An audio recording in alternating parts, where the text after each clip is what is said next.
ALW was a recent catchphrase among some of the more non-traditional folk.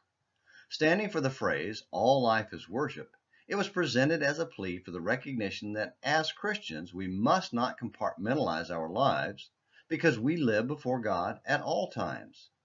After all, God wants to change us into the image of Christ from the inside out, like an ugly caterpillar going through a metamorphosis to become a beautiful butterfly. Except for people, it's by the renewing of our mind, by changing how we think. When our thinking changes, it's reasonable to respond by changing how we live and giving ourselves wholly to Him in spiritual service. Romans 12 verses 1 and 2 describes the process. In that sense, the idea that all life is worship is absolutely true. Peter puts it this way in 1 Peter 1 verse 15. But, like the Holy One who called you, be holy yourselves also in all your behavior.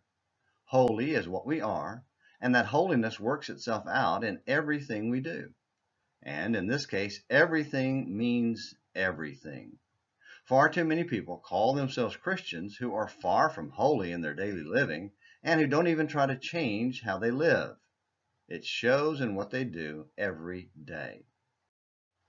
However, was Paul indicating that every aspect of life is worship in the same sense as our collective actions as a church or our private times of specific prayer and praise before God?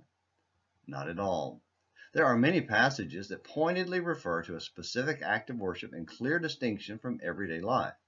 Abraham was called the father of the faithful, Romans 4:11, but in his life there were several recorded incidents where he would complete a distinct act of sacrifice that was called worship. Genesis 12 verse 8, 13 verse 4, and 22 verse 5. In other words, his worship in those cases was distinguished from his everyday activities of life. And 1 Corinthians 14 verse 25 describes worship as a specific action taking place in a church assembly.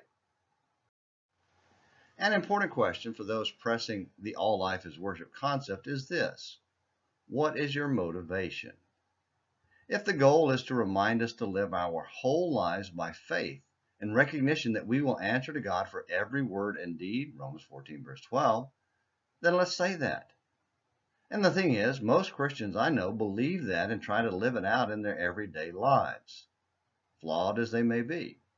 But if the real goal is to justify a rejection of traditional ways of collective worship for our preferred new ways, then are we really living by faith or truly worshiping God?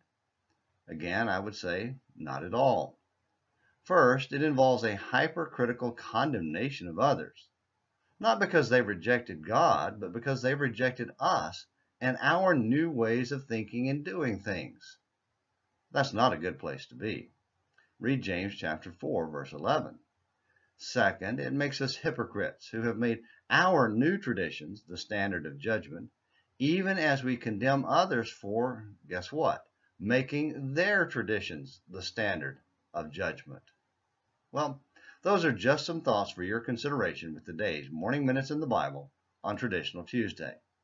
Until tomorrow, this is James McClenny hoping you have a great day.